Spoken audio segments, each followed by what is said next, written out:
Hi, I'm George the Weather Dad, and today I'm going to be talking about having your very own weather station.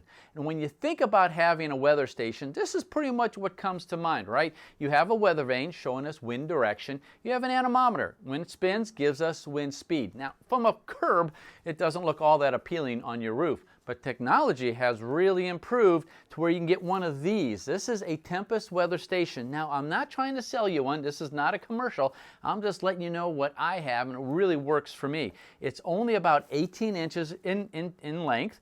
It's solar powered, so no batteries necessary, and you don't have to run electricity to it. And it sits right on top of a 1-inch PVC pipe. Very easy to install. And it gives me all the information I need right out my front door with no moving parts. Now, if you happen to be friends with someone who has one of these, and you get the link from it, it gives you access to the Tempest Weather Network. Let me show you what that means. Well, I'm going down to Southwest Florida. You can kind of see this is Fort Myers, this is Fort Myers Beach. Each one of these purple dots represents a location with a Tempest weather station. Now, if I tap on the Fort Myers one, it turns white and it gives me the current conditions right there on Fort Myers Beach in real time. Let's say you have some friends on the east coast of Florida. Well, you can zoom out a little bit and you can see that there's quite a few of them, hundreds of them in fact, along the east coast of Florida, some in central Florida, and a lot of them along the west coast of Florida. Zooming out a little bit further, take a look. Thousands of these locations across the country, including Canada, Mexico, and even down into the Caribbean. Not only that, it's global.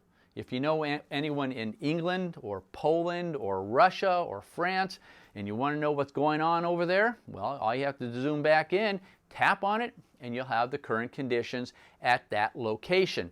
Now, let's say you're wintering down in Florida and you live in Indianapolis. Well, all you have to do is zoom back in, and there you have it. You have quite a few locations around the Indianapolis market, and all you have to do is tap on it right there, and you get turns white, and you get the current conditions right there in Indianapolis.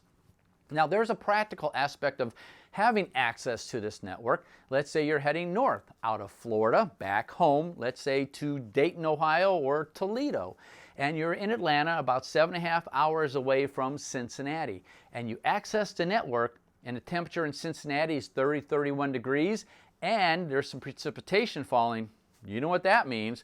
It's either ice or snow, and you don't want to drive through that. So you can make alternate plans and maybe stay in Knoxville, Tennessee overnight, or maybe as far north as Lexington. But you certainly don't want to drive through all that ice and slush that's happening right there in Cincinnati. So your home weather station is a lot of fun, gives you real-time information right out your front door. Plus, it can help you on traveling, or if you have friends along the west coast of California, let's say in Los Angeles, you want to know what's going on there, you tap on it, and you'll have the current conditions. And the nice thing, they're really not that expensive anymore. So there you have it. Get your own weather station and have a little bit of fun.